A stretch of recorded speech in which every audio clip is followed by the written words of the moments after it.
Yeah, good, ma'am. Okay. So how was the weekend? Fine. Yeah, it's good. What about you? It was good. Yeah. Okay. So today we are going to start. So the speaking thing is almost covered. We have seen the presentation skills and speaking. So now today we are going to move ahead with a new topic, that is soft skill. A very interesting topic and lot of things that you need to learn in this, especially for your corporate world or for your practical world. Okay, so I'll share my screen.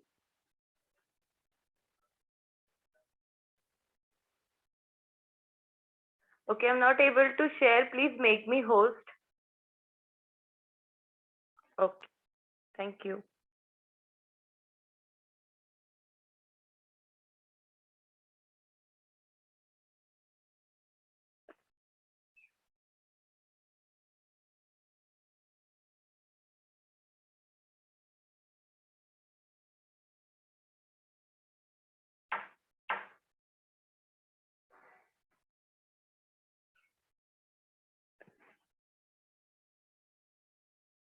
Okay. So we are going to see the first thing, that is soft skills. What does soft skills mean? Anybody knows what exactly soft skills are?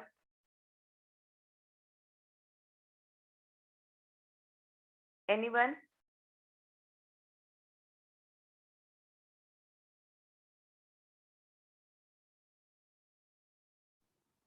Ma'am, we can say etiquette. Okay. It means etiquette. And anybody else? Have you heard this word before, soft skills? Yes, before any education, मतलब आपकी पहले वाली कोई education में या फिर आपके offices में कभी इसके ऊपर ट्रेनिंग्स दिए हैं आपको? No? Okay. Soft skills means what, you know? These are all, this is a mixture of many skills that we need to sustain or to maintain the relationships, to sustain in the practical world, that is in the corporate like jobs, and also to keep yourself fit mentally along with physical fitness. So soft skill मध्ये काय आतापर्यंत आपण बघत होतो, lot of things you learn is always the technical skill. Learn this technical skill, learn that technical skills, but this only technical skills doesn't help. So you need to develop the soft skills, that is like your behavior, your attitude, your communication, your mannerisms, your positivity, right? All these matters more than your only technical skills. So these is or cluster of all these things is called soft skill. So why it is important, we'll see this. Now this picture what is being shown to you here, what happens is whenever you this is how our brain setup is, okay? And here you see that there is a rational center, there is emotional center. Now when you hear something, when somebody is communicating with you, when somebody is talking to you, then whatever the message is, when it is traveling to brain, it moves through different centers. Now here what happens, it mostly um, always whenever anything enters through your ear, it first go to the emotional center and then it travels to the rational center. इसकी वजह से you see whenever किसी ने कुछ बोला तो पहले आपकी reaction आती है, राइट? किसी ने डांटा तो फर्स्ट यू स्टार्ट क्राइंग, बाद में आप लॉजिकली सोचते हो कि नहीं उसने क्या गलत बोला था, राइट? या फिर पहले किसी ने आपको कुछ बोला तो आप पहले झगड़ते हो, पहले बोलते हो कि you will start fighting, you will start arguing, ये इमोशनल रिएक्शन है. और उसके बाद यू स्टार्ट रियलाइजिंग कि was he really wrong, may be तो ये करता हूँ या करती हूँ. You know, this is how our habit is, and why it is happening, it is because of our brain setup. इसीलिए हमेशा ये प्रॉब्लम होती है कि हमारी इमोशनल चीजें पहले बाहर आती है और बाद में रैशनल ब्रेन जो होता है वो सोचता है कि यार ये जो हुआ वो राइट हुआ कि नहीं हुआ. But first emotions take control.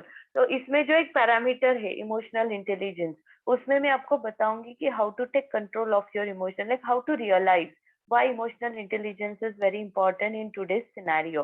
लेकिन दिस इज द रीजन, इसीलिए हमें सॉफ्ट स्किल जानना बहुत जरूरी है। जैसे फॉर एग्जाम्पल आपके ऑफिस में बहुत सारे लोग हैं, right? You are dealing with multiple type of people in your offices and you have to work with them. You have no choice. येतंय लक्षात? तुमच्याकडे चॉईस नाहीये, तुम्हाला सांगितलं नाही जात. जसे मित्र तुम्ही चूज करता, ह्याचं माझं पटतं, त्याचं माझं पटतं, मी ह्याच्या सोबत मित्र म्हणून राहणार, आणि entire school life, college life तुम्ही फक्त त्या ठराविक मुलांमध्येच तुमचा टाइम स्पेंड करता. पण इकडे काय होतं, ऑफिसमध्ये तुम्हाला चॉईसेस नाही. इवन दो तुमचं कोणाशी पटो नाही पटो, if the report is shared between you two, you have to work together. There is no option. मग अशा वेळेला काय होतं, तुमचे जर सॉफ्ट स्किल्स डेव्हलप नसतील, पीपल मॅनेजमेंट डेव्हलप नसेल, if you don't know how to handle people, how to manage them emotionally, mentally, so that you get the productivity out of them, तर तुमचे प्रॉब्लेम होतात. आणि खूप लोक ऑफिसेसमध्ये म्हणून क्विट करतात जॉब्स. कारण बरेच मॅनेजरियल लेवलला गेलेली लोक, त्यांना पीपल हँडलिंग जमत नाही, की इतक्या लोकांचे टँट्रम्स, इतक्या लोकांचे वियर्ड बिहेवियर, कसं ते रोज उठायचं आणि तेच बघायचं, मला नाही जमत, असं म्हणून ते लिटरली रिझाईन करतात from the post of managers and they prefer working alone, right? So for this, soft skills are required. Now if you go and do a survey on your तुम्ही जर ह्याचा सर्वे केला ना आपल्या याच्यावरती, गुगल वरती, की Y soft skill is needed वगैरे, तर यू विल फाइंड की why it is so much important, right? Why soft skill is so much important? See, all abroad countries demand you having a soft skills. All the companies that are MNCs, they want you to have a developed soft skill. They cannot waste time on this. Now see the scenario. Office मध्ये आहात तुम्ही, office मध्ये जाताय, suppose I am the manager, right? माझ्याकडे 2 candidates आलेत. एक candidate आहे, तो खूप इंटेलिजंट आहे, IQ लेवल खूप हाय, राईट? इंटेलेक्च्युअल लेवल खूप हाय आणि काम खूप फटफट करतो. मला माहितीये की मी खूप शॉर्ट ट्रेनिंग मध्ये हा व्यक्ती कामाला सुरू करेल. तेच दुसरा व्यक्ती आहे, त्याचा IQ लेवल इतका स्ट्रॉंग नाहीये, पण मला त्याचं समहाऊ अडॅप्टिंग नेचर दिसलं, मला त्या व्यक्तीमध्ये एक सॉफ्टनेस दिसला, मला त्या व्यक्तीचं पॉझिटिव्ह अटिट्यूड दिसलं इंटरव्ह्यूच्या वेळेला. That's why I hired both of them. One I hired because of the intellect and another hired because of the behavioural skills म्हणू शकतो आपण, राईट? त्याच्यानंतर ट्रेनिंग सुरू झालं. ट्रेनिंग मध्ये हा जो इंटेलिजंट व्यक्ती होता, तो जे 1 महिन्याचं ट्रेनिंग होतं त्यांनी 15 दिवसात संपवलं आणि now he is on floor, he started working. आणि तेच ह्या व्यक्तीला मला 1 महिना झाला, पण तरी त्याचे सगळे कॉन्सेप्ट क्लिअर झाले नाही. ऑफकोर्स होतं, कारण त्याचा IQ लेवल कमी होता. सो मला 1 महिन्याच्या ऐवजी त्या व्यक्तीला 1.5 महिन्यासाठी ट्रेनिंग द्यायला लागला. आता काय झालंय, दोन्ही जण मी माझ्या ग्रुपमध्ये ऍड केले. आता या दोघांचे ट्रेनिंग संपले, and I have put them in my people who are already working under me, and now they have also started working. आता सीन असा व्हायला लागला की जो व्यक्ती इंटेलिजंट आहे, ज्याचं खूप फास्ट लर्निंग झालं, सगळं झालं, त्याच्यात बाकीचे प्रॉब्लेम्स होते, लाईक अटिट्यूड, इगो, राईट? आणि मग त्याच्यामुळे काय व्हायला लागलं, तो व्यक्ती कोणाशी पॅचअप करायला तयार नाही. ग्रुपमध्ये त्याचं अडॅमेंट नेचर सुरू झालं. मी म्हणेल तसंच झालं पाहिजे अटिट्यूड आलं. मग मी हुशार आहे, मला सगळं कळतं, तुम्ही माझंच ऐका, हे त्याच्यामध्ये यायला लागलं. मग त्याच्यामुळे माझ्या ग्रुपमध्ये डिस्टर्बन्सेस क्रिएट व्हायला लागले. मग मी रोज ऑफिसला पाय टाकत नाही की माझ्या मागे कंप्लेंट, आज तो मला असंच बोलला, आज त्यांनी मला रिपोर्टच दिला नाही, आज तो ॲरोगंटली ह्याच्याशी बोलला. And I am sorting out this things every day since I have hired this person. त्याच ऑपोजिट हा जो व्यक्ती आला, हा 1 महिना लेट आला त्या ग्रुपमध्ये, पण आल्यानंतर सगळ्यांशी ऍडजस्ट करतोय, राईट? त्याला कळतंय की आपण नवीन आहोत, आपण यांचं ऐकलं पाहिजे, आणि मग त्यांचं ऐकून सगळी कामं अडॅप्ट करतोय, हळूहळू शिकतोय सगळ्या गोष्टी, and everybody is happy with him, right? आता काय होतंय, या इंटेलेक्च्युअल व्यक्तीमुळे माझं काम फास्ट होतंय, पण माझी टीमचं सगळं एन्थुझियाझम जायला लागले, टीमची पॉझिटिव्हिटी जायला लागली आहे. उद्या असं होऊ शकतं की माझ्या टीम मधले बाकीचे मेंबर जॉब सोडू शकतात, आणि ऍज अ मॅनेजर जिथे मी नवीन प्रोजेक्ट आणणं, माझ्या टीमला एक्सपांड करणं, माझ्या टीमचे पुढे प्रमोशन कसे करू ह्याचा विचार करण्याऐवजी I am thinking how to sort out this problem. Every day I step in and I always hear हे झालं आणि ते झालं, and I am just into that, right? So जर मला चॉईस दिली की ह्यांच्यापैकी कोणाला हे करायचं, तर of course it is very much sure की I am going to keep the person whose IQ level was less. कारण मी त्याला ट्रेन केलंय, 1 महिना एक्स्ट्रा दिला त्याला ट्रेनिंगला, मला त्याचा फरक पडत नाही. पण हे जे बाकीचे नाटक आहेत की असं वागू नको रे बाबा, त्याला तसं बोलू नको रे बाबा, तू ह्याच्याशी का भांडत बसतो, तू त्याला रिपोर्ट का वेळेवर देत नाही, हे जे अटिट्यूड्स आहेत ना, ह्याला टॅकल करणं is a biggest task and it is very energy consuming, time consuming and frustrating. तर ह्या गोष्टींचे पेशन्स सगळ्यांकडे नसतात, लक्षात घ्या. त्याच्यामुळे सगळ्यांमध्ये हे पेशन्स नाही की अंडरस्टँड करेल, तुम्हाला टाइम देईल, तुम्हाला रिअलाइज होईपर्यंत वाट बघेल. सो व्हॉट इज इम्पॉर्टंट, ह्या गोष्टी कंपन्यांना ऑलरेडी डेव्हलप पाहिजे तुमच्यामध्ये. They want you to have this soft skills within you. They are ready to teach you on technical ground. Right, तुमचं टेक्निकल नॉलेज कमी आहे, नो प्रॉब्लेम. आता माझे जे स्टुडंट इंटरव्ह्यूजला वगैरे जातात काही, ते स्टुडंट ला काय विचारतात, ते ऍडव्हान्स कोर्सेस करतात, ऍडव्हान्स नॉलेज घेतात, पण इंटरव्ह्यूला सगळं बेसिक असतं.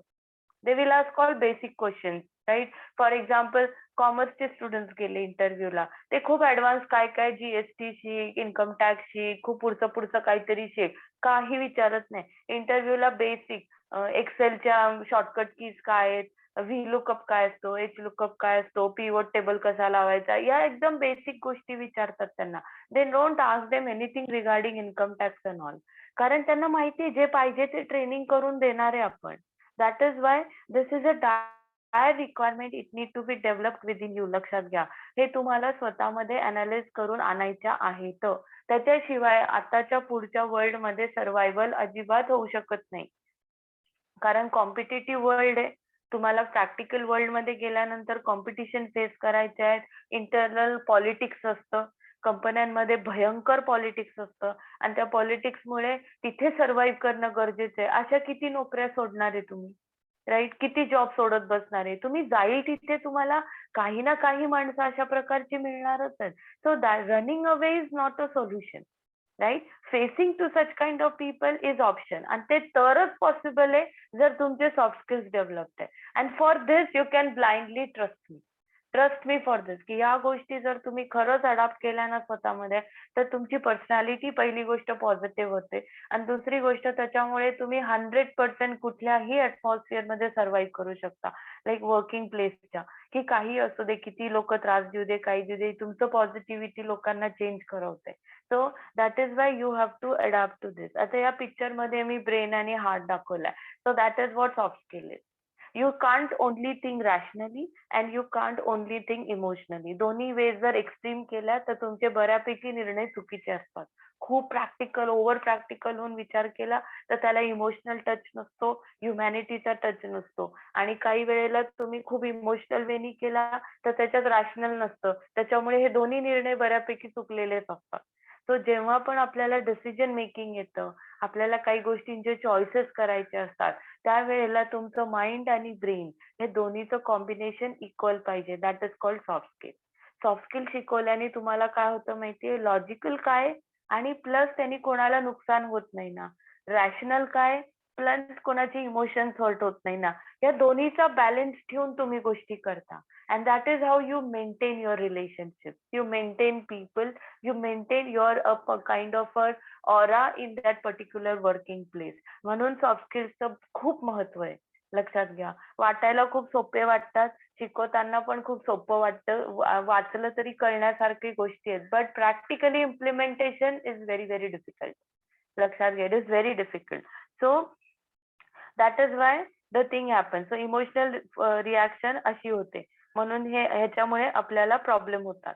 सो करिअरमध्ये सक्सेस हवा तर तुम्हाला हार्ड स्किल आणि सॉफ्ट स्किलचं कॉम्बिनेशन लागतं. तुम्ही कुठल्याच एका गोष्टीवरती फक्त, जसं फॉर एक्झाम्पल सॉफ्ट स्किल खूप छान आहेत, तुम्ही खूप लोकांची छान बोलता, वागता, माणसं जपता येतात, तुम्हाला प्रेशर हँडल करता येतं, तुम्ही खूप टीम टाइम मॅनेजमेंट मध्ये बेस्ट आहात, ऑल क्वालिटीज यू हॅव, पण तुमच्याकडे हार्ड स्किल्स नाही. हार्ड स्किल्स म्हणजे काय? Anybody knows what are hard skills? Idea आहे?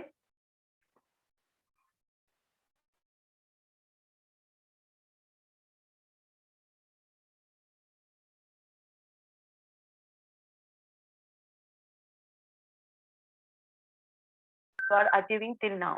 आणि आपण स्कूल डेज पासनं एवढंच करतोय.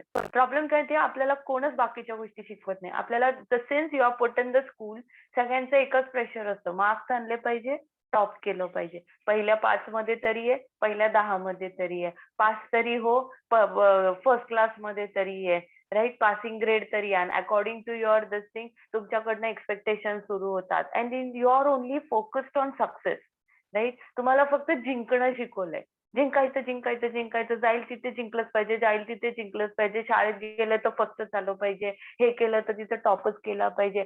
But have anybody since school, in college or till now have taught you ki what happens if you fail, right? Failure and success is a part. ते 2 side आहेत कॉइनचे. जर तुम्हाला सक्सेस मिळणार आहे तर कधी ना कधी कुठे ना कुठे फेलियर्स पण लाईफ मध्ये येणार आहेत. पण ते कसे हँडल करायचे, त्यांनी कसं स्वतःला सेफ ठेवायचं, तरी सुद्धा परत बाउन्स बॅक कसं करायचं, हे कोणी शिकवलंय का? कोणीच शिकवत नाही. Even not the school teachers also, they always are, everybody is behind just to achieve, just to get the success, just to get the success. म्हणून आपल्याकडे मुलं फेल झाली, मुलांना अभ्यासात मार्क्स नाही पडले, एखाद्याच्या एक्सपेक्टेशन पेक्षा कमी केले की ही छोटी छोटी मुलं डिरेक्ट सुसाईड करतात, राईट. 11वी 12वीची मुलं, ही ग्रॅज्युएशन, हे एंट्रन्स एक्झाम देऊन MBBS ला ऍडमिशन्स नाही मिळाले, दे हँग देमसेल्फ. लाईफ इतकी स्वस्त नाहीये. पण प्रॉब्लेम काय, फेलियरला टॅकल करायला ना स्वतः कधी पेरेंट्स शिकलेत ना त्यांनी कधी मुलांना शिकवले बऱ्यापैकी. I am not counting on everybody. इथे एक्सेप्शनल केसेस असू शकतात. Fortunately you may have parents who are supporting you on this, but I have seen majority of them they don't, right. ते नाही करत, कारण सगळ्यांना फक्त विनिंग फेज मध्ये आपली मुलं पाहिजे असतात. पण असं नसतं. लाईफ इतकं सिम्पल नाहीये की तुम्ही सगळीकडे गेला की जिंकतच राहणार आहे. तुम्हाला फेलियर फेस करावे लागणार आहे. If you are planning to become an entrepreneur, whatever the business you start, do you think from the day when you are going to earn profit? No. Possibly you are assuming की एखादं वर्ष मला losses होतील, ते 2 वर्ष पण extend होऊ शकतं. Are you prepared for that? Nahi, because you are just seeing the glorious thing about how I'll be rich and how my company is going to grow and how I'm going to earn in crores and all. But nobody is focusing on the failure thing, right? आणि म्हणून हे failure जे नाही, लाईफचे डाऊनफॉल्स, हे लोकांना handle होत नाही. आणि तिथं लोक डिप्रेशन मध्ये जा, मग त्यावेळेला लोक सुसाईड कर, हे वे आउट शोधून काढतात. Because they don't know, nobody has taught them. लक्षात घ्या, this is very very important lesson. फेलियर्सला हँडल करायला शिका. आणि फेलियर झालं म्हणून लाईफ संपत नाही. Life is giving you lot of opportunities. Only thing is look at it in a positive way, take the lessons and move ahead, right. Do not stop yourself over there. हे होणार आहे. Process मध्ये असताना गोष्टी workout होतील किंवा होणार नाही. इंटरव्ह्यूला गेल्यावर either you are selected or you are rejected, हे होणार आहे. पण रिजेक्शन झालं म्हणजे माझी लाईफ संपली, हे अटिट्यूड इज रॉंग, राईट. किंवा त्याचं झालं आणि माझं नाही झालं, it's okay. What does that matter? You will have much better opportunity for the next time. You learn the lesson from it. So hard skill मध्ये काय की हार्ड स्किल मध्ये आपण शाळेपासून शिकत आलेलो सगळं, 10वीचं डिग्री सर्टिफिकेट, 11-12वीचं मार्क्स अँड सर्टिफिकेट, ग्रॅज्युएशनचे मार्क्स अँड सर्टिफिकेट, आणि काय तुम्ही कोर्सेस केले असतील, टायपिंग येतं, कम्प्युटर येतं, आता MBA करताय, you know all this thing what you adding is hard skill. Hard skill काय करतं, तुम्हाला टेक्निकल नॉलेज शिकवतं, टेक्निकॅलिटी शिकवते, आणि प्लस ते तुम्हाला जॉब मध्ये एंट्री देणार आहे. So with the help of hard skill you will get an entry into the job, right. कारण आपण रिझ्युमेवर तेच टाकतो की हे केलंय, हे केलंय, हे केलंय, हे केलंय, तुमच्या लागणाऱ्या स्किल सोबत माझे टेक्निकल स्किल्स मॅच करतात, या गोष्टी तुम्ही दाखवता. And this is how you get the entry in job. पण एंट्री आल्यानंतर जॉब मध्ये सस्टेन राहणं, जॉब मध्ये टिकून राहणं, जॉब मध्ये प्रमोशन्स घेणं, राईट, हे सगळं तुम्हाला तुमचे सॉफ्ट स्किल करवतं, हार्ड स्किल्स नाही. ऑफकोर्स टेक्निकल नॉलेज पाहिजे, पण त्याच्यानंतर सगळं जे काम सुरू होतं ते सॉफ्ट स्किल्स होतं. तुम्ही मॅनेजरल पोस्टला गेला ना, तुम्ही काम काहीच करत नाही, you are only into people handling, you are handling lot of people. मग तिथे काय लागणार आहे, राईट, तुमचे skills of soft skills. How are you dealing with individual, how are you handling people who are working under you, हे लागणार आहे. So हे दोन्हीचा बॅलन्स लागतो टू अचीव्ह अ सक्सेस.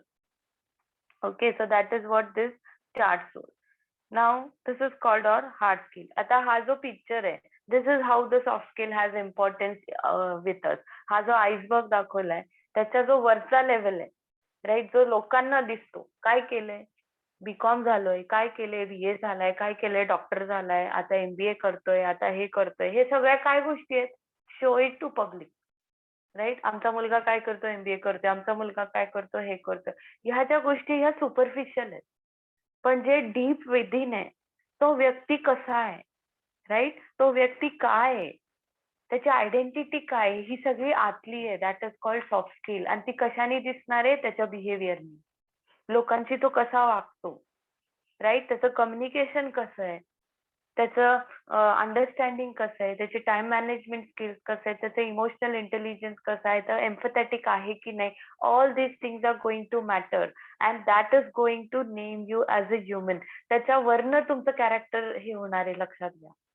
ह्या डिग्रीज खूप जण मिळवतात, पण सगळे सक्सेसफुल होत नाही. तुम्हाला सक्सेसफुल व्हायला सॉफ्ट स्किल्सचं कॉम्बिनेशन लागणार आहे. सो सॉफ्ट स्किल्सला नेहमी प्रिऑरिटीज द्या आणि do not try to think की फक्त टेक्निकल नॉलेज आलं की झालं and I am getting lot of degrees. तो काळ गेला.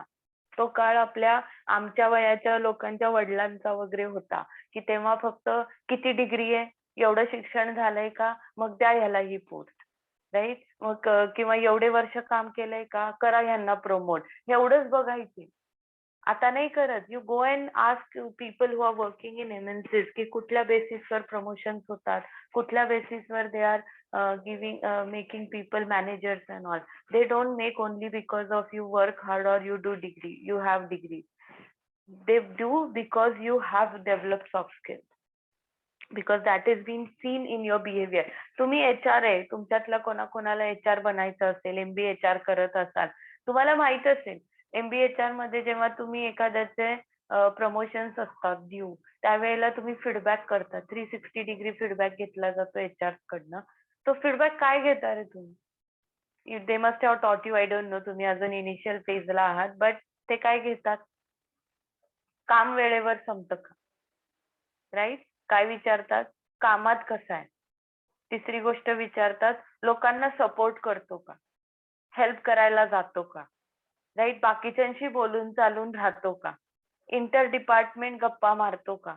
म्हणजे इंटर डिपार्टमेंट पण रिलेशन चांगले आहेत आणि इंट्रा डिपार्टमेंट पण रिलेशन कसे आहेत, राईट, बाकी काही बिहेवियर मध्ये त्यांच्या इश्यू दिसतो का, हेच ते लोक तुमचा फीडबॅक घेतात. ह्याच्यामध्ये कामात कसा आहे हा एक क्वेश्चन सोडला ना, बाकी सगळे क्वेश्चन तुमच्या सॉफ्ट स्किलवर आहेत. कामात कसं आहे हा फक्त टेक्निकल स्किल क्वेश्चन आहे, जो तुमचा हार्ड स्किलशी रिलेटेड आहे. बाकी जे सगळे प्रश्न आहेत, वेळेवर काम संपवतो का, टाइम मॅनेजमेंट स्किल्स आहेत का, राईट, सगळ्यांशी बोलून चालून राहतो का, कम्युनिकेशन स्किल, टीम वर्क आहे का, लोकांना हेल्प करतो का, हेल्पिंग नेचर एम्पॅथेटिक आहे का, राईट. नंतर इंटर आणि इंटर डिपार्टमेंट आहे का, तर कम्युनिकेशन थ्रू रिलेशनशिप डेव्हलपमेंट येते का. सगळे हे क्वेश्चन काय दाखवतायत? तुमचे 4 क्वेश्चन सॉफ्ट स्किल्स दाखवतात, 1 क्वेश्चन हार्ड स्किल दाखवतोय. सो इमॅजिन तुमचं पुढचे promotion going to the managerial level हे सगळे सॉफ्ट स्किल मुळे होणार आहे. हार्ड स्किल ऑफकोर्स लागणार आहे, पण त्याचं इम्पॉर्टन्स इथे खूप कमी होऊन जातो. इथे तुमचे सॉफ्ट स्किलचा इम्पॉर्टन्स जास्त वाढतो. So that is why you have to always keep focus on soft skills. आता एक एक पॅरामीटर आपण थोडासा ह्याच्यामध्ये बघू.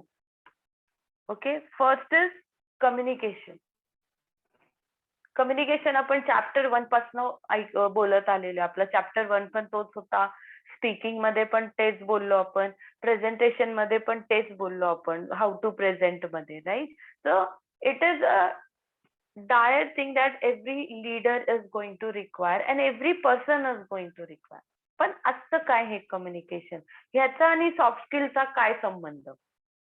कशाला हे सॉफ्ट स्किलच्या अंडर येतं?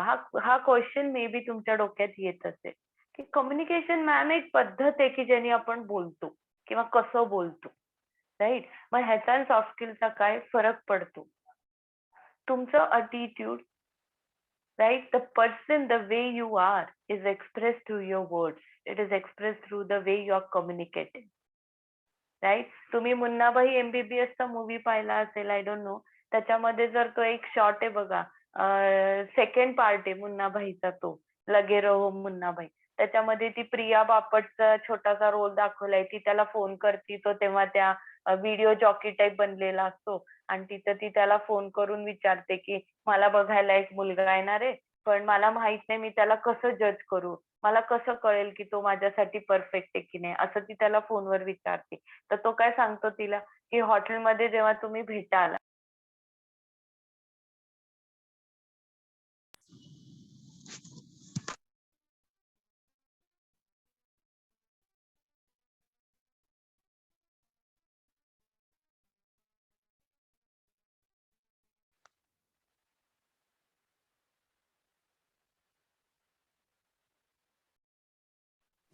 Hello, ma'am, Am you're I not audible? audible. Now, am I audible? Yes, ma'am. Yes. Okay. ते ना मध्येच कॉल आला की प्रॉब्लेम होतोय. मी कट केला पण ते आवाजच जातो मग.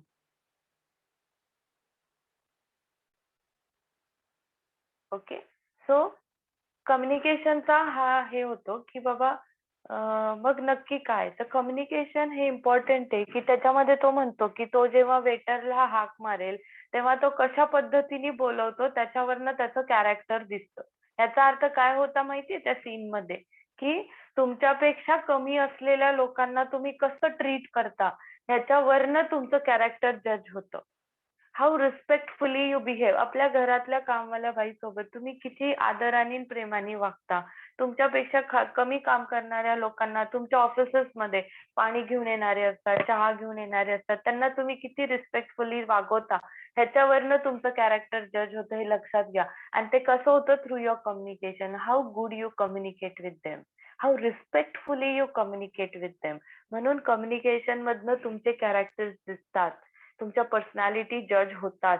कम्युनिकेशनचा टोन एक पार्ट आहे जो नॉन व्हर्बल मध्ये आपण बघितला होता, की टोनिंग वरनं तुम्ही कुठल्या वेनी समोरच्याशी बोलताय, राईट. तुम्ही रिस्पेक्टफुली बोलताय, तुम्ही ओरडून बोलताय, तुम्ही दम देऊन बोलताय का तुम्ही एखादी रिक्वेस्ट करून बोलताय, हे सगळ्या गोष्टी तुमच्या कम्युनिकेशन थ्रू कळतात. त्याच्यावरनं काय जज होतं, तो व्यक्ती कसा आहे, राईट. त्याच्यावरनं जजमेंट काय पास होते, अरे लई घमंडी माणूस आहे. तो घमंडी कशावरनं कळलं, कशावरनं कळलं? एक तर त्याची बॉडी लँग्वेज आणि दुसरं the way he speaks, the way he talk with you, right. The way he communicated with you. You made a point, अरे तो खूप रूड आहे रे, ॲरोगंट माणूस आहे, त्याला बोलायची अक्कल नाही.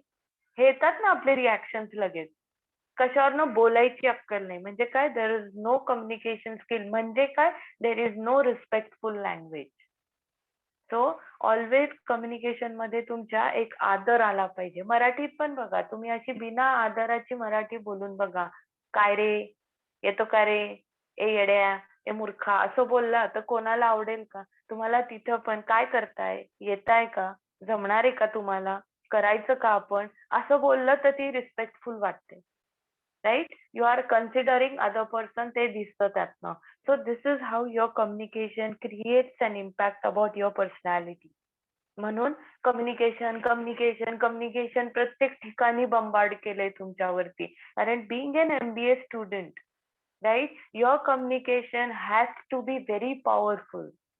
It has to be something that has been, persuasive आहे. लोकांना कन्व्हिन्स करतेय, लोकांना अट्रॅक्ट करतेय तुमच्याकडे, अशी तुमच्यामधनं एक आली पाहिजे, हे एक्सपेक्टेशन असतं मार्केटचं. कम्युनिकेशन म्हणजे काय, नुसती इंग्लिशवर फ्लुएन्सी नकोय आपल्याला. इंग्लिशची फ्लुएन्सी वेगळा पार्ट आहे, तो मीडियम आहे. आपण इंग्लिश लँग्वेज हा मीडियम वापरणारे म्हणून त्याच्यावरती आपला हँड पाहिजे. पण कम्युनिकेशन मराठीत करा, हिंदीत करा, इंग्लिशमध्ये करा, ते तुम्ही आदरयुक्त केलं पाहिजे.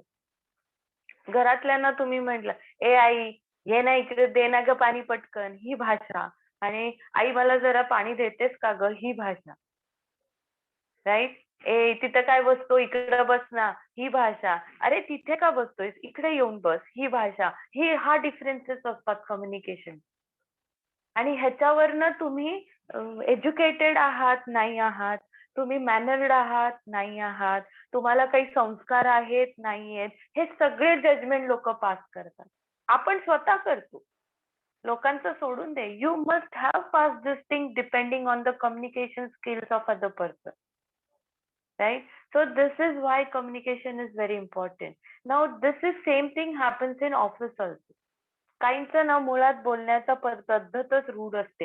काहींना मुळात एक ॲडॅमंट नेचर असतं, त्यांना ऑर्डर्स द्यायच्या सवयी असतात. आज सकाळीच माझ्याकडे एक स्टुडंट आली होती आणि ती काउन्सिलिंगला आली होती की मॅम माझा स्वभाव मुळात डॉमिनेटिंग आहे आणि उद्या लाईफ पार्टनर चूज करताना मॅम मला खूप टेन्शन येतं. माझं काही अफेअर नाहीये पण मला उद्या अरेंज मॅरेज करायचं असेल हे असेल तर मला खूप टेन्शन येतं की मी खूप करिअर ओरिएंटेड आहे. माझ्या डॉमिनंट नेचरमुळे उद्या माझे रिलेशनशिप टिकतील की नाही.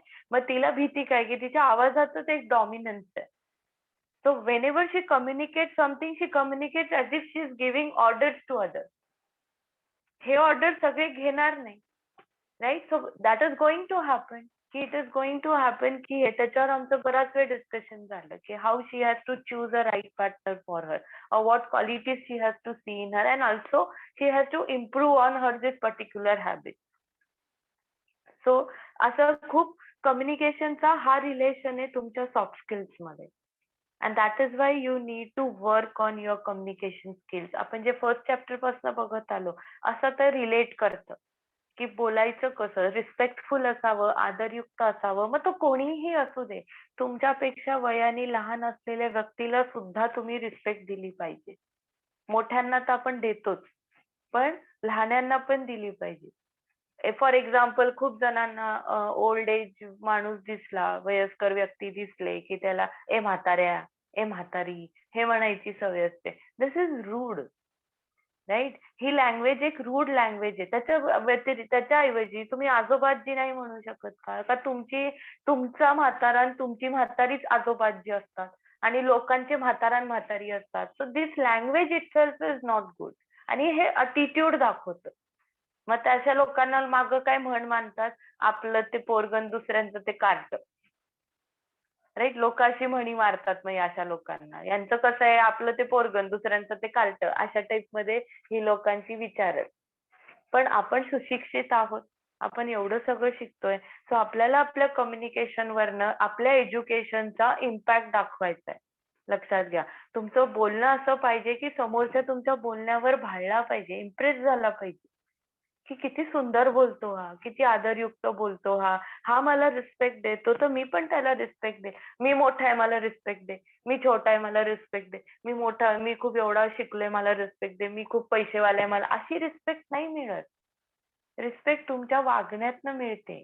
तुम्ही दिली तर ती मिळते. आणि हे लक्षात घ्या, गिव्ह रिस्पेक्ट टेक रिस्पेक्ट हे असंच म्हटलेलं नाहीये. It is very true. पण अशी लोक मी पाहिलीये की दे बेग फॉर रिस्पेक्ट. मला दे, मला, मी कसाही वागेल, मी काही म्हणेल, मी काही बोलेल, पण तुम्ही मला रिस्पेक्ट द्यायची का? बिकॉज आय हॅव डन दिस. नाही करत कोणी. ऑफिसमध्ये पण कोणी विचारत नाही. फालतूतला फालतू माणूस ज्याला कामाचा पण येत नाही, तो व्यक्ती पण तुमचं ऐकणार नाही जर तुम्ही त्याला त्याची जाणीव करून देत दाखवलं की तू किती फालतू आहेस रे, तू काय मला सांगतोस, तू तुझं मी सांगतो तेवढं कर. ही भाषा वापरली ना तर कोणी काम करणार नाही. तुम्हाला त्या व्यक्तीला असं दाखवायला लागतं की हा तू म्हणतो ना ते बरोबर आहे, पण हे बघ मला काय वाटते, माझा जो एक्सपिरियन्स आहे आपण असं करूया. राईट. मग आपण काम करून घेता आलं पाहिजे. त्याला दाखवून देण्यात काय पॉइंट आहे की तू किती बावळट आहेस, ते कोणीच ऍक्सेप्ट करणार नाही. So work on your communication. It is very important. बघा, तुमच्या ऑफिसेसमध्ये, तुमच्या घरामध्ये, तुमच्या मित्रांमध्ये तुम्हाला हे सगळे अनुभव येत असतील आणि फक्त तुमचं चांगलं बोलणं खूप गोष्टी वर्कआउट करू शकतं. खूप गोष्टी. लक्षात घ्या. So work on your communication if it is not like that or if you want to develop it, just consciously बघा की माझं काही कम्युनिकेशन तर चुकत नाहीये ना, गोष्टी माझ्या म्हणण्यानुसार का होत नाही. Should I try different way to speak, should I be little softer, should I put little requesting words आणि मग बघू काय हे होतं का म्हणून. This is how people do. काही लोक टॅलेंटेड अजिबात नसतात, फक्त बोलबच्चन असतात आणि बोलून बोलून आपली कामं काढून घेतात. ऑफिसेसमध्ये हे नमुने भरपूर असतात. लक्षात घ्या. काम काहीच करत नाही पण they know how to communicate in a right way आणि आपली कामं काढून घ्यायची. बरोबर. This is how you. And then those who work get frustrated. मग तुम्ही डेव्हलप करा ना तुमच्यामध्ये तो कम्युनिकेशनचा knack, right? So that is why communication is very important. Next is आपण एम्पॅथी बघू. ओके, या टाइम मध्ये आपली होईल. Empathy is, what is empathy? Anybody know? Empathy काय असतं?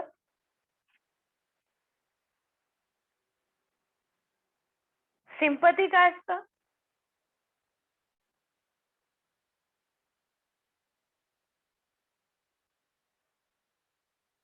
Girls, anybody? What is sympathy? सहानुभूती. दया. Very good. सहानुभूती, राईट? दया एक्झॅक्टली नाही ना बेटा, सहानुभूती येते. Okay, so it is more like a सहानुभूती. अरे रे, वाईट झालं, असं नव्हतं व्हायला पाहिजे, राईट? मी आहे बर का, हे सांगायचं. कधी लागलं तर फोन कर, माहिती असतं त्याचाही फोन कधी येणार नाही, आला तरी आपण कधी काही करायला जाणार नाही, पण ही सहानुभूती आपण देत असतो, राईट? सो वाईट झालं ग, खूप वाईट झालं, असं नव्हतं व्हायला पाहिजे. आता सहानुभूती जे सिम्पथी आहे ती एक काही सिच्युएशनला ठीक आहे, की कोणाकडे कोण एक्सपायर झालं, काही सडनली त्यांच्या घरात काही वाईट घटना घडली, तेव्हा तुम्ही सहानुभूतीच देता. But otherwise people don't need it. What they need is empathy. Empathy म्हणजे काय? To get into the shoes of others, म्हणजे दुसऱ्यांच्या जागी जाऊन विचार करा त्या गोष्टींचा आणि मग तुम्ही तुमचे निर्णय घ्या. प्रॉब्लेम काय होतो? आपण जजमेंटल होतो. आपण आपल्याच विश्वातनं दुसऱ्यांची जागा बघतो. जसं फॉर एक्झाम्पल एखादा जण आहे ज्याला कधी गरिबीची झळकच नाही, तो खूप चांगल्या घराच्या कंडिशन्स मधनं लहानाचा मोठा झालाय, त्याला कधी फारसं काही प्रॉब्लेम्स वगैरे आयुष्यात आलेले नाही, त्याला काही माहित नाही की काय खरंच ट्रबल्स असतात. एखाद्या ट्रिपला जायचंय तर तिथे 500 रुपये द्यायला पण त्या मुलाला किती त्रास होतोय, पण तो आता पब्लिकली तर बोलू शकत नाही. मग अशा वेळेला काय होतं? What you do, because you have never faced it, तशी मुलं काय करतात? सरळ त्या दुसऱ्याला, अरे चल ना, काय नाटकं करतो, 500 रुपये रे यार, काय तू लगेच एवढं शहाणपणा करतो, चल ना, हे खूप नाटक करतो बरं का, याला फार नाटकं करायची सवय. You know, you started tagging people, but you never try to understand की हा व्यक्ती का नाही म्हणतोय, काय प्रॉब्लेम आहे, ह्याचं काय रिझन असू शकतं. So you need to step in the shoes of others and then try to understand की हे नाही होणार, राईट? अँड देन यू, ही भाषा कधीच येणार नाही. उलट भाषा काय येईल? इफ यू शो एम्पॅथी, तुमची भाषा काय येईल माहितीये का? रे काय झालं, पैशाची अडचण आहे का? बिकॉज नाव यू नो की त्याच्या जागी उभं राहिल्यावर त्याला मेन अडचण काय असणार आहे? ती पैशाची अडचण असणार आहे. पैसे असतील तुझ्याकडे पण ते खर्च झाले तर मग महिन्याचा खर्च कसा करायचा हा प्रश्न पडतोय का तुला? तो प्रॉब्लेम आहे का? मग आम्ही सगळे मिळून तुझी कॉन्ट्री करू का? चल ना आमच्या सोबत. Now you can give him right solution. पण तुम्ही तुमच्या जागेवरनं त्याचं जग बघत बसला तर ते तुम्हाला कधी दिसणारच नाहीये. कारण तुमचे लाईफ एक्सपिरियन्सेस वेगळे आहेत, तो व्यक्ती वेगळ्या ह्याच्यातनं चाललेला आहे. आणि ही क्वालिटी तुम्हाला करायची म्हणजे करायचीच डेव्हलप, लक्षात घ्या. ह्याच्यामुळे तुमची एक ह्युमॅनिटी खूप वाढते पहिली गोष्ट, आणि त्याच्यामुळे ना तुम्ही दुसऱ्यांना समजून घेता. तुमची अंडरस्टँडिंग लेवल खूप वाढते. तुम्हाला कोण कंप्लेन करत आलं तर तुम्हाला कळतं की त्याच्या मागचं रिझन बघता तुम्ही की का होतंय असं. You start, don't blame. आपण काय करतो ना जगामध्ये, आपण ब्लेम करतो लोकांना. तो मूर्खच आहे, तो बावळटच आहे, तो वेडाच आहे, तो अति शहाणा आहे, तो स्वतःला खूप शहाणा समजतो, मॅडम त्याच्या नादी नका लागू तुम्ही, तो खूप घमंडी आहे, हे असे मला सांगतात काही मुलांबद्दल. एक मुलगा होता, त्याला डिप्रेशनचा प्रॉब्लेम होता. म्हणजे त्यांनी जेव्हा ऍडमिशन घेतलेली तेव्हा he was going through depression आणि त्याचे मेडिकेशन सुरू होते, तरी त्याला ऍडमिशन दिली. राईट? तुम्ही ऍडमिशन देताना दिली, मग आता आपली जबाबदारी झाली की नाही त्या मुलाला व्यवस्थित त्याच्यातनं बाहेर काढून काहीतरी जॉब वगैरे लावून द्यायची. तर त्याला ऍडमिशन दिली, सगळं झालं. आणि मग नंतर असं झालं की त्याचे जे क्लास टीचर होते ना ते म्हणजे हा इथला किस्सा नाही बरं का, दुसऱ्या इन्स्टिट्यूट, तर तिथे जे क्लास टीचर होते ना, त्या क्लास टीचरनी हे त्याचं काय व्हायचं, डिप्रेशनच्या मेडिकेशन जे खातात त्यांचं कसं असतं, त्यांना एन्झायटी लेव्हल खूप असते त्या डिप्रेशनच्या पेशंटला. तर त्यांच्यात फिअर असतो, त्यांना सडन घाबरल्यासारखं होतं, सडन सुसाईड करू वाटतं, अशा टाईपचं होतं. मग त्यांना काही मेडिसिन्स असतात ज्यांनी त्यांचं ब्रेन शांत ठेवलेलं असतं आणि त्याच्यामुळे त्यांना झोप येत असते सारखी. They are under some sedation. तर त्यांना ती झोपेमुळे त्याच्या अभ्यासात लक्ष लागायचं नाही आणि त्याचा आयक्यू लेव्हल कमी झाला होता. म्हणजे त्याचा अभ्यास करण्याचं हेच खूप कमी पडली होती. तर त्याचे मार्क्स यायचे नाही त्या मुलाचे. तर त्याच्या क्लास टीचरनी काय, "फालतू आहे मॅडम तो, त्याचं काय होणार नाही, ते असंच राहणार आहे. कशाला तुम्ही त्याच्यासोबत वेळ वाया घालवता?" आणि मला वाटायचं बिकॉज आय प्रॅक्टिस एम्पॅथी. हे सगळे करत नाही, लक्षात घ्या. I practice because I have learned it. तर मी एम्पॅथी प्रॅक्टिस करते. देन आय सेड, हा तर बाकी मुलांसारखा मूल आहे, ह्याला काय प्रॉब्लेम आहे? हा असा का करतो? Then I counseled him. When I counseled him, I came to know about his entire story of his life, की why he went to depression and all. तर आता then I started helping him. मग आमचे regular मध्ये-मध्ये जेव्हा त्याला lectures नसायचे, I used to sit with him. तास-तासभर आम्ही बसून काउन्सिलिंग. काउन्सिलिंग म्हणजे काय असतं? You lend your ears and listen to what that person wants to say and guide them properly. तर ते करत बसायचो. मग असं करत-करत till the course was done. हा मुलाचे पूर्ण ह्याचे मेडिसिन बंद झाले होते. कशाचे? डिप्रेशनचे. आणि बऱ्यापैकी त्याची अभ्यासाची लेव्हल वाढली होती. But still he was not up to the mark. Right. पण आम्ही दोघांनी एक चॅलेंज घेतलं. नंतर तो कोर्स संपवून घरी गेला आणि लॉकडाऊन झालं होतं आपलं पहिलं. तेव्हा तो कंटिन्युअस माझ्याशी फोनवर टचमध्ये होता आणि मी त्याला नेहमी एक सांगायचे, "आता तू जॉब बघायचा, घरून करायचा आणि 1 वर्ष त्या जॉबमध्ये टिकून दाखवायचं मला. That will be like something you're paying me back for this whatever we have done together." तर तो म्हणे, "ठीक आहे मॅम." मग त्यांनी जॉब पकडला आणि 1 वर्ष त्या जॉबमध्ये राहिला. त्याचं 16,000चं पेमेंट सुरू होतं, ते 20,000 झालं. आणि नंतर परत त्यांनी ब्रेक घेतला. आता तो मुलगा आजच्या काळात टी-सी-एसमध्ये लागला. टी-सी-एस सारख्या मोठ्या कंपनीमध्ये त्याच्याच गावी चांगल्या ह्याच्यावर जॉइन झालेला आहे. Now he is settled, he is getting settled. आता त्याला नेक्स्ट टार्गेट दिलंय मी, की काही वर्ष या कंपनीतनं बाहेर यायचं नाही. You are going to get settled in this company only for many years now because it is very good company. म्हणून मग त्याला आता तसा टार्गेट दिलाय. So when you practice empathy, you can bring out the students from such stage. मी जर ते attitude ठेवलं असतं, की जाऊ दे ना, फालतू आहे ना, कोणाला वेळ आहे, कशाला मी त्याच्या नादी लागू, तो काय माझ्या इन्स्टिट्यूटमध्ये आला का, त्यांनी काय मला दिली आहे का फीज, मी कशाला ती रिस्पॉन्सिबिलिटी घेऊ, हे attitude नाही करायचं. Help others. If you have that capability to help others, help others. आणि ते कधी शक्य होतं माहितीये? जेव्हा तुमच्याकडे एम्पॅथी असते. When you show empathy. मी नेहमी क्वेश्चन करायची, की हा असा का करतो? And that is what I do. Whenever somebody comes and tell me ना, की हा वाह्यात पोरगा आहे, हा मूर्ख मुलगा आहे मॅम, हा जरा वेड्यासारखा वागतो. आता एका मुलाचं पण तसंच झालेलं. मला ते टीचर सांगत आले, की तो फालतू आहे, त्याला रस्टिकेट करणार आहे. आम्ही कॉलेजमधनं. कारण तो अटेंडन्स देत नाही, जीवावर आल्यासारखा करतो. बाहेर पण काहीतरी उद्योग करतो like cigarette smoking and all. तर he is not of a good character and all असं तसं. So once in a class आम्ही असंच बसल्या-बसल्या गप्पा मारता-मारता मी जस्ट त्याला विचारलं, म्हटलं, "तू असा का करतोस रे?" शोएब नाव आहे त्याचं. सो आय सेड, "शोएब तू असं का करतोस?" Then he went through the things, की मॅम असंच बोलताना तो एकदम वेंट आउट झाला त्या दिवशी आणि तो बोलायला लागला, की "मॅम मी जेव्हा छोटा होतो ना, तेव्हा माझे पेरेंट्स मला इथे सोडून गेले. दे वेंट टू दुबई आणि मग ते आलेच नाही. कित्येक वर्ष त्या मुलाने आई-वडिलांचा चेहरा पाहिला नाही. कित्येक वर्ष तो वाट बघायचा, एवढं-एवढंसं ते पोरगं छोटूसं आणि ते वाट बघायचं कधी माझी आई आणि बाबा येतात आणि ते कधीच आले नाही. फक्त रिलेटिव्हज भेटायला यायचे. आणि many years they went abroad and they never came back. Whatever the reason was, the parents must have valid reason for that. But then the child went through a childhood trauma, right? आता त्या ट्रॉम्याचा त्याच्यावर impact झाला. त्याच्या overall सगळ्या thought प्रोसेसवर. आता तो मोठा झाला, हसराय, खूप हसून खेळून राहतो सगळ्यांची. मुलगा खूप गोड आहे. पण बिहेवियरल प्रॉब्लेम सुरू झाले ना या ट्रॉमामुळे. आता ते बिहेवियर टीचर्सला खटकायला लागले दुसऱ्या. आणि आणि सगळ्यात वर्स्ट त्याला शॉक तो बसलेला, की जेव्हा तो एअरपोर्टवर गेला आणि त्याचे बाबा त्याला घ्यायला आले first time after so many years. They didn't recognise. तर त्यालाच जाऊन विचारतायत, "तुला शोएब कोण आहे माहिती का इथे?" म्हणून. and then he's telling I am your son म्हणून. That was a big trauma for him and that was something he couldn't come out of.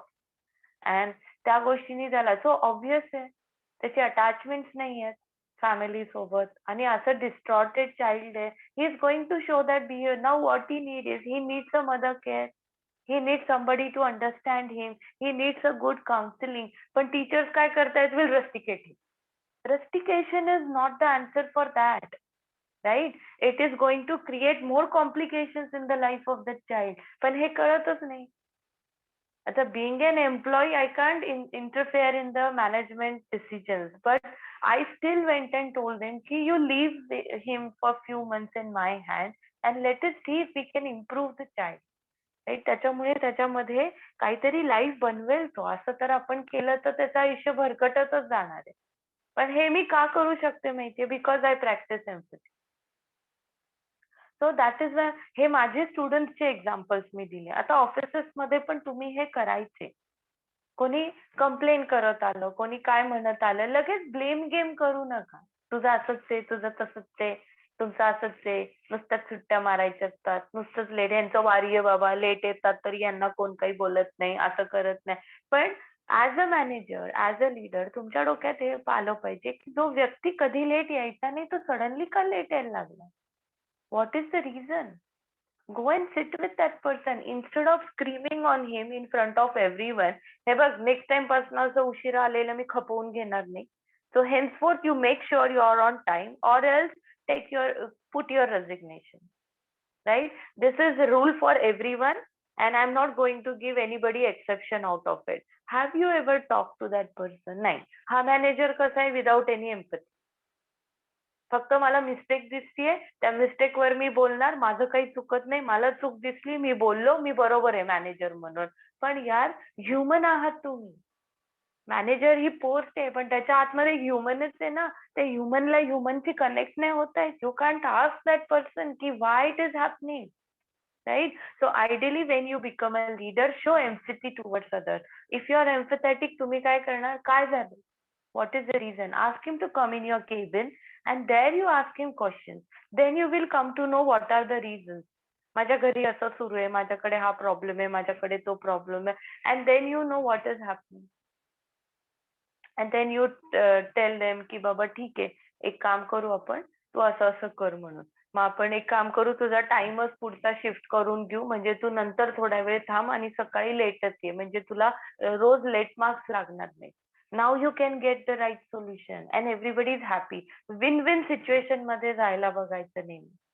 that the other person is also happy and you are also happy do not try to see only that you are happy कारण अशा हॅपीनेसचा काही उपयोग नसतो so नेहमी win win situation कशी आणता येईल याचा विचार करायचा आणि तो तरच करू शकता जर तुम्ही इमोशनली इंटेलिजंट आहात and if you practice empathy असे खूप सिनॅरिओज तुमच्या लाईफमध्ये येणार आहे पर्सनल रिलेशनशिप्स मध्ये येतील तुमच्या प्रोफेशनल रिलेशनशिप्स मध्ये येतील आणि ह्याची प्रॅक्टिस केली तर ह्या सगळ्या गोष्टींना तुम्ही ऑटोमॅटिकली हँडल करत जाऊ शकता it is just consciously try even I was not like that but when I learn soft skill ना ट्रस्ट मी प्रत्येक सॉफ्ट स्किलचं माझ्यामध्ये इम्प्लिमेंटेशन आणण्याचा प्रयत्न केला and when I found it changes you as a person it changes you completely as your personality तर तुमच्यामधनं खूप चांगल्या गोष्टी बाहेर पडायला सुरुवात होते आणि त्याच्या अध्यात्मात हेच शिकवतात फक्त हे आपण आता प्रॅक्टिकल ग्राउंडवर शिकतोय अंडर सॉफ्ट स्किल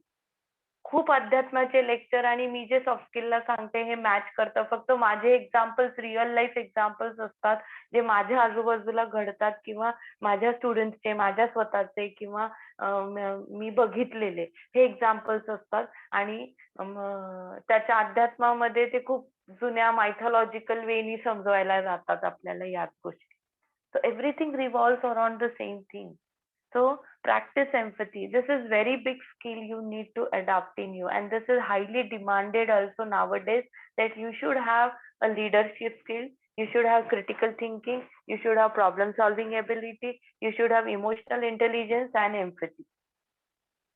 या गोष्टी तुम्ही बघा तुम्ही गुगल सर्च करून बघा की soft skill required for successful job soft skill required for management students, soft skill required for MBA students or any profession, you see the list, हेच गोष्टी तुम्हाला रिफ्लेक्ट होतील की हे पाहिजेतच.